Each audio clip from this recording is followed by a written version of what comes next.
Olá, amigos, como vão? Tudo bem? Estamos aqui ao vivo, direto do Facebook e do Instagram. Hoje quero falar com vocês sobre mais um tema do direito hospitalar preventivo. Vamos falar sobre antibióticos versus bactérias, que é a corrida do século, e as infecções hospitalares nas questões de judicialização de saúde. Aquelas pessoas que se internam para realizar algum procedimento médico e sofrem algum dano por conta de uma infecção hospitalar ou ficam sequeladas, proveniente de uma infecção hospitalar. Existe possibilidade de judicializar essa questão? E como tudo no direito hospitalar preventivo, os estudos são um pouco mais aprofundados, abordaremos também alguns aspectos da área da saúde sobre o tema.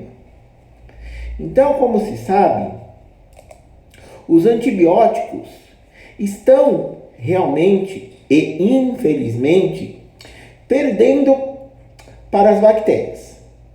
Em 1928, eles dispararam na frente e prometiam acabar com todas as infecções. Agora começaram a derrapar e já se deixam ultrapassar pelas bactérias. O quadro, infelizmente, é preocupante. Já existe quem fale no fim da era dos antibióticos. É preciso buscar outros tipos de remédio para combater os micro-organismos. Numa experiência, cientistas ingleses misturaram duas espécies de bactérias, a Staphylococcus aureus e a Enterococcus. A primeira era quase imbatível, porque já tinha deixado para trás os mais de 200 tipos de antibióticos conhecidos, com exceção de um deles, a vancomicina, que eu costumo dizer que a vancomicina é a fronteira entre o pé na cova e o estar vivo, porque é o que se tem de notícia de antibiótico mais avançado no mercado farmacêutico. A segunda espécie de micro-organismo, por sua vez, nesse estudo, sabia o que fazer para derrotar justamente a tal vancomicina. E foi esse segredo que transmitiu as Staphylococcus aureus, passado alguns dias de convivência em tubo de ensaio. Isso aconteceu há 2 anos. Ela conseguiu transmitir esse conhecimento para suas irmãzinhas. Então isso aconteceu há 2 anos atrás. Um laboratório lá da Faculdade de Medicina de London, na Inglaterra. Mas não há rastros do estudo, a não ser uma pilha de papéis relatando o ocorrido, pois os pesquisadores ficaram tão aterrorizados com o que viram, um micróbio capaz de vencer qualquer remédio, que tocaram fogo no material utilizado. Afinal, a Staphylococcus é um dos germes mais comuns nas infecções dos cortes cirúrgicos. Em tese, se não puder ser combatido, uma reles operação de apêndice passará a oferecer graves riscos. O pior é que os médicos têm certeza. Mais dia, menos dia, numa manobra genética, a bactéria aprenderá sozinha a se defender da vancomicina. É só uma questão, no nosso humilde ver, de tempo. Desde que Alexander Fleming descobriu o primeiro antibiótico, que foi a penicilina, lá nos idos de 1928, o homem e a bactéria disputam uma corrida, e a liderança da competição vem se alternando ao longo do tempo. A previsão, porém, é de que os antibióticos, que são as drogas milagrosas do século XX, terminem vencidos, infelizmente, pela bactéria, um dos seres mais primitivos da Terra. Se isso de fato acontecer, a humanidade fará uma viagem no tempo em marcha ré. Em marcha ré. Voltará a era em que mulheres morriam de parto por causa de contaminação no sangue.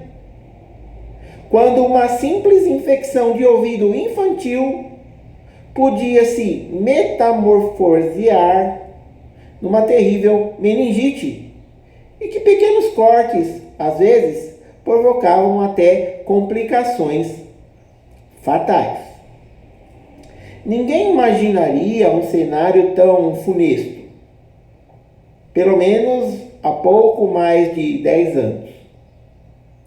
No início dos anos 80, a impressão que se tinha era de que, para quase todo mal, havia remédio, especialmente em casos de infecções bacterianas, já que triunfavam os antibióticos, mediante cujo nome significa antivida, mas que, na realidade, só agem sobre bactérias. A ciência médica se declarou vitoriosa e voltou para casa mais cedo. Hoje em dia, não existe absolutamente uma única bactéria que não seja capaz de se desviar, na melhor das hipóteses, de 2 antibióticos. Algumas espécies, aliás, já derrotam os mais importantes grupos dessas drogas, infelizmente. A bactéria pode ser comparada, pessoal, a um carro de Fórmula 1, que não largou na frente, mas acabou dominando a prova. Atualmente, 2 em cada 7 novos casos de tuberculose no planeta são provocados por micróbios ultra resistentes. Por isso, 5% das tuberculoses ou dos tuberculosos acabam morrendo, mesmo em países de primeiro mundo. Na África do Sul, por sua vez, ainda lá nos idos dos anos 70, apareceram as primeiras versões de pneumococos resistentes a remédios.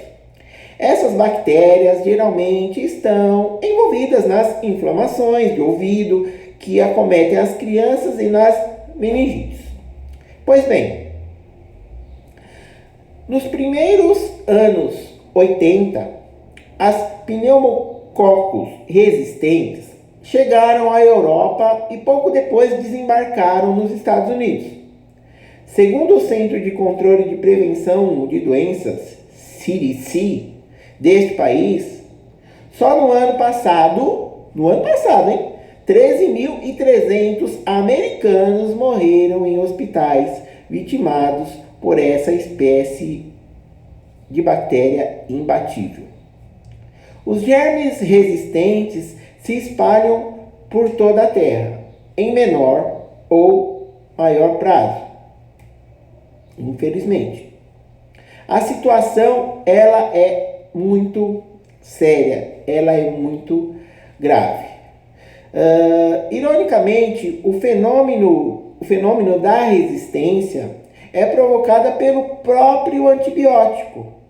Cada dose é uma bela chance para as bactérias resistentes crescerem e aparecerem. E isto pode ser evidenciado, pessoal, em diversos estudos. O pior é que as bactérias sobreviventes são capazes de ensinar outras bactérias o truque para enfrentar as drogas com as quais competem, como fez esse caso da experiência inglesa, dos enterococos e dos Staphylococcus aureus. Os micro-organismos se encostam como em um abraço. Daí abre-se poros nessas membranas, por onde a bactéria resistente passa um nomezinho, o seu código genético chamado de plasmídio, plasmídio da resistência ao outro germe. E esse plasmídio é um pedaço circular de DNA que as bactérias costumam desprender. E foi desse jeito, por exemplo, que o micróbio causador da cólera, ou do cólera, se tornou resistente aos antibióticos comuns. Em um grupo casual, ele ganhou o gene da resistência de certas bactérias inofensivas habitantes do intestino. Afinal, por causa do local privilegiado onde vem, essas bactérias realmente entram em contato com todos os antibióticos orais que uma pessoa ingere no decorrer da vida, logo aprendem a se defender de todos eles e, eventualmente, transmitem a estratégia genética da resistência aos outros germes. Os micróbios também eles podem antecipar eventuais confrontos. Em um trabalho realizado pela equipe chefiada por um médico da Escola Paulista de Medicina, os pesquisadores testaram, para vocês terem uma ideia, uma reação de bactérias de pseudomonas. Outro terror dos hospitais. Outro terror que promove a judicialização da saúde por questões de infecção hospitalar. Diante de amostras de um dos últimos hits em matéria de antibióticos, mais precisamente o remédio analisado era a chamada cefalosporina de terceira geração. Por trás de um nome imponente estava a esperança da indústria farmacêutica de colocar um remédio tremendamente eficaz no mercado. Na época, mais ou menos há 2 anos, o medicamento nem estava disponível nas prateleiras das farmácias. Mas, danadas, as bactérias simplesmente ignoraram o novo adversário. Elas desenvolvem mecanismos para ficarem fora do alcance de uma série de moléculas parecidas, que foi explicado justamente nesse estudo. Então, desse modo, nunca ficam resistentes a um antibiótico apenas, mas a um grupo de antibióticos. A possibilidade de se criar uma droga eficaz diminui porque sua molécula teria de ser completamente diferente de tudo o que as bactérias já conhecem. Para vocês terem uma ideia, como é que funciona o desenvolvimento de um fármaco? Ele possui o grupo farmacofórico na sua molécula. O grupo farmacofórico é aquele grupo principal por realizar o efeito terapêutico, o efeito farmacológico desejado. E pendurado a esse grupo principal, que é o grupo farmacofórico, existem outras moléculas que podem ser penduradas para aumentar, por exemplo, o efeito, potencializar o efeito, diminuir efeitos colaterais, etc. Só que esses penduricalhos, eles não vão abarcar como sendo o desenvolvimento de uma nova droga, mas sim vão estar dando uma maior efetividade, eficácia e segurança do tratamento já existente. Tanto é que nos últimos 10 anos não foi se desenvolvido uma nova molécula inteira de um antibiótico para combater essas moléculas existentes. O que tem sido feito até então pela indústria farmacêutica é justamente somente alterar esses penduricalhos a fim de combater a resistência bacteriana. Por isso é algo muito sério. A última droga desenvolvida relacionada a antibióticos foi a vancomicina, e isso já tem quase 20 anos. Então o problema realmente é muito sério. Vamos além. As dificuldades são tantas que muitas vezes as bactérias obrigam os médicos a tirar medicamentos do fundo do baú. É o que fez recentemente a Acinetobacter micróbio, que fixa residência nas mãos. Daí são capazes de pular para lençóis, seringas, esparadrapos e, em última análise, para o organismo de um paciente. Imaginem só o cenário do direito hospitalar preventivo atuando numa consultoria para o combate de uma Acinetobacter micróbio, que pode contaminar todos esses artefatos que compõem, por exemplo, um leito de um paciente. O advogado, cercado de assistentes técnicos, deve fazer um trabalho legislativo em cima e conjuntamente com a CCIH, a Comissão de Controle de Infecção Hospitalar, para que eles possam, sob o foco legislativo, elaborar protocolos para prevenir eventuais judicializações por conta dessas bactérias resistentes. E isso ocorre por quê? Porque o corpo clínico, de um modo geral, pode estar utilizando a antibiótico terapia para as infecções daquelas enfermidades que fazem parte das especialidades do meu hospital de forma equivocada. A utilização, o uso irracional de antibióticos gera justamente essas resistências bacterianas. E isso pode impactar financeiramente pelo fato de condenações por danos morais, danos estéticos e até mesmo danos existenciais. Ok? Uma das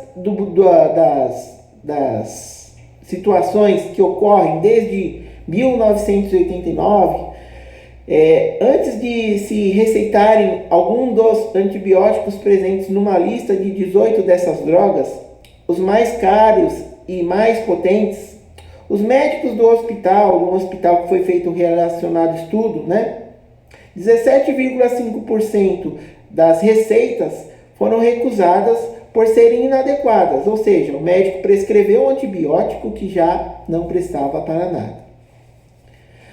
O direito hospitalar preventivo, ele se faz muito importante e deve estar presente no trabalho a ser realizado no compliance legislativo hospitalar, para que possa evitar o aliciamento da indústria farmacêutica aos prescritores, aqueles prescritores, para prescreverem determinados tipos de antibiótico para qualquer tipo de enfermidade. Então, muitas vezes, isso não só os antibióticos, mas já que estamos falando de antibióticos, vamos trazer esse problema para esse caso em específico. A indústria farmacêutica pode influenciar o prescritor de diversas formas, aliciando para reformar o seu consultório particular, para arcar com as custas de um congresso internacional, para o cumprimento de metas de receitas prescritas por mês, para que possa ser liberada uma pequena verba a esse prescritor, e por aí vai. E isso, de fato, impactará diretamente na conduta reputacional, na conduta ética dos colaboradores de uma forma geral, impactará na perspectiva reputacional da minha organização de saúde e também contaminará todo o trabalho da Comissão de Farmácia Terapêutica, que já, por meio de um estudo de farmacovigilância, farmacoeconomia e farmacoepidemiologia, elencou no rol desta organização de saúde os melhores antibióticos que poderão ser utilizados para determinado tipo de enfermidade. Então, o médico ele não pode, só porque a indústria farmacêutica está o financiando por meio do aliciamento, tentar curar uma doença que é uma pulguinha com uma bala de canhão.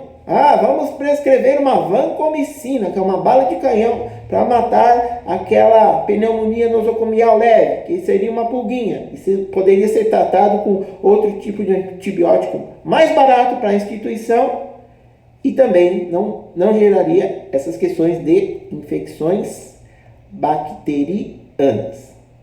Então, para ganhar tempo, enquanto não se encontram alternativas para os antibióticos, a consultoria do direito hospitalar preventivo preconiza que os médicos e pacientes devem agir como os retardatários nessa corrida. E algumas medidas são como obstáculos aos progressos das bactérias resistentes.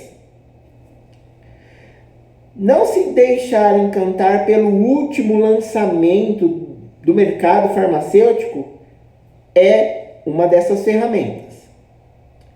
Na opinião do direito médico hospitalar, de um modo geral, alguns médicos ficam hipnotizados diante de um antibiótico recém-chegado ao mercado. Eles apelam para a novidade por qualquer bobagem e com isso as bactérias no organismo dos pacientes vão se tornando resistentes. Esses medicamentos novos só devem ser utilizados em último caso, quando outras drogas já não fazem mais efeito, para que possam causar grande impacto. Uma outra ferramenta que deve ser utilizada, indicada pelo direito hospitalar preventivo, se refere a abreviar as internações. Os especialistas do direito hospitalar preventivo são unânimes na opinião de que uma pessoa deve permanecer o menor tempo possível hospitalizada, por causa da concentração de doenças e do uso contínuo de antibióticos. O ambiente hospitalar é repleto de bactérias resistentes. Então, uma simples visita é o suficiente para a pessoa sair contaminada. Mas como os visitantes costumam ter saúde normal, a invasão é controlada pelo nosso sistema imunológico sem provocar maiores danos. Os médicos estimulam os tratamentos ambulatoriais em que a pessoa vai mais cedo para casa, e isso deve ser orientado ao corpo clínico e ao gestor hospitalar, justamente para a estadia deste paciente no hospital ser a menor possível. Uma outra ferramenta indicada pela consultoria do direito hospitalar preventivo está relacionada a evitar as UTIs. Evitar as UTIs.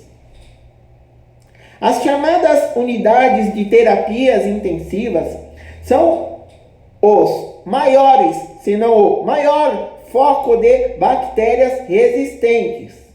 Tem lógica. Por que tem lógica? Porque ali se concentram os doentes mais graves e que mais utilizam antibióticos. Quanto menos tempo um paciente permanecer na UTI, menores as chances de seu organismo ser colonizado por micróbios resistentes que mais tarde poderão complicar sua saúde. Uma outra pílula do direito hospitalar preventivo que falaremos agora, para evitar as resistências bacterianas e, consequentemente, a judicialização da saúde por essas questões. Condenações por danos existenciais, morais e estéticos.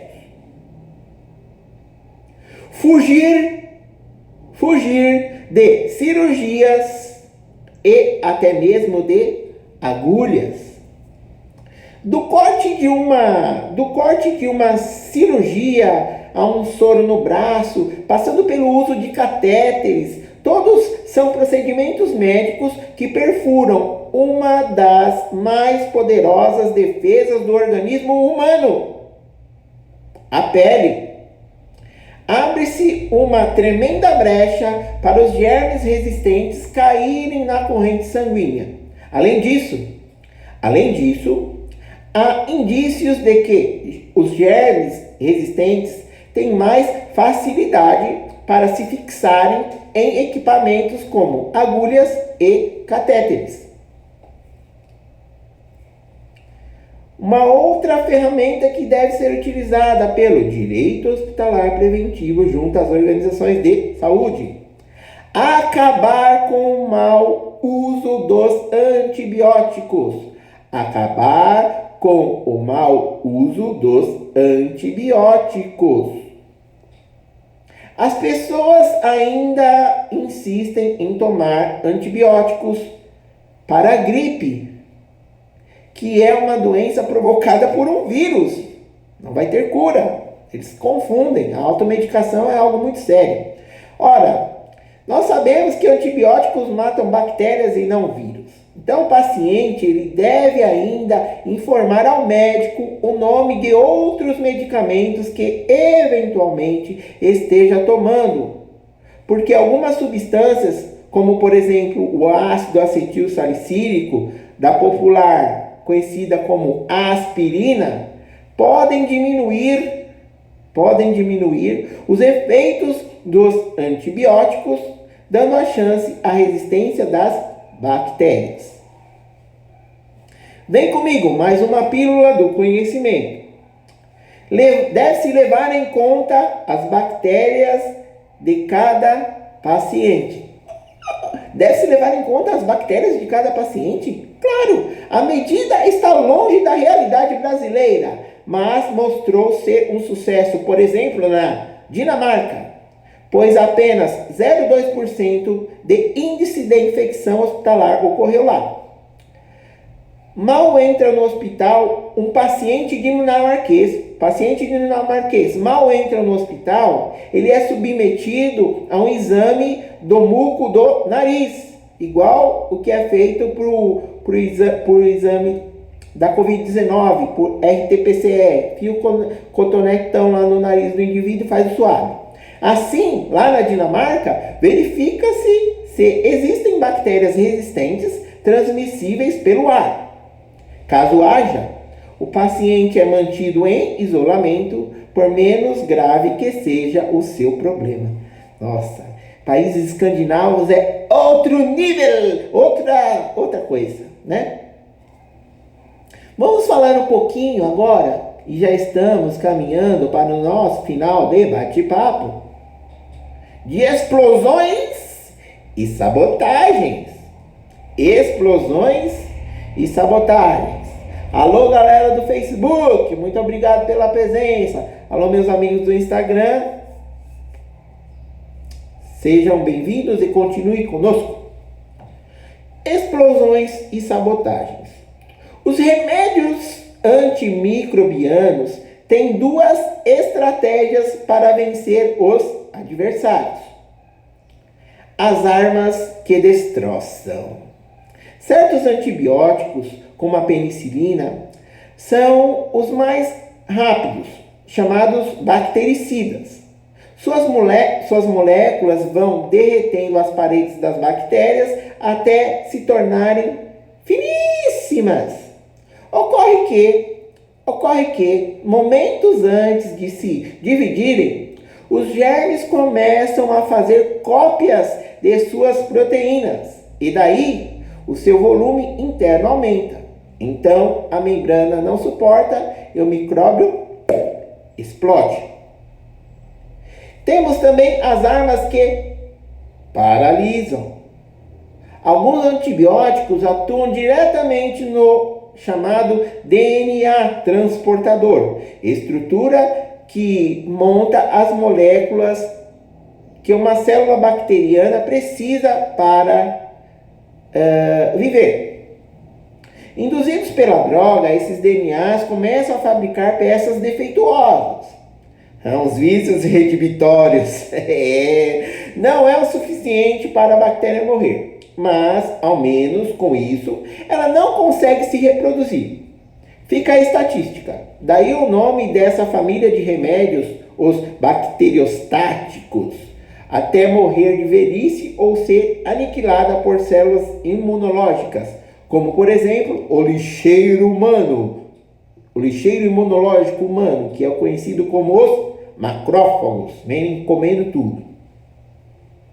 Quem toma realmente esse tipo de medicamento não nota os efeitos de uma hora para outra, porque mesmo já estando paralisada, a bactéria continua provocando os sintomas da doença. Então, pessoal, fica aqui a dica dessas pílulas do direito, pílulas do conhecimento do direito hospitalar preventivo.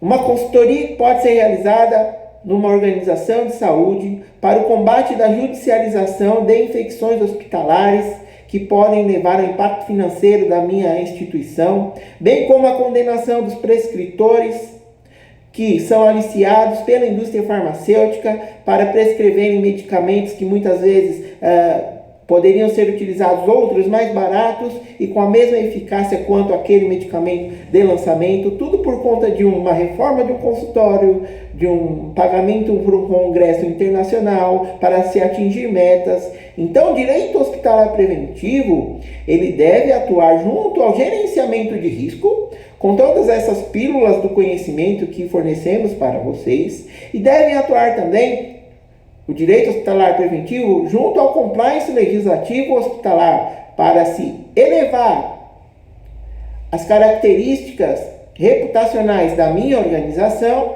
e também rechaçar condutas antiéticas que possam ser cometidas pelos colaboradores do hospital, corpo de enfermagem, prescritores e dispensadores, no caso os farmacêuticos. Esperamos vocês, quem ainda não fez a inscrição, faça sua inscrição para o webinário gratuito. Falaremos amanhã, a partir das 18h30 até as 22 horas, mas nada impede que adentremos ao horário, porque a plataforma do Simpla permite até 8 horas ininterruptas de utilização, que é muito conteúdo. Falaremos sobre compliance na indústria farmacêutica, compliance na saúde, dando uma breve introdução do que vem a ser compliance para entendermos os assuntos específicos. Quem não fez sua inscrição, faça. O link está por aí nas redes sociais nossas aí. Mandamos pelo WhatsApp também. Esperamos vocês amanhã lá. Um abraço, pessoal.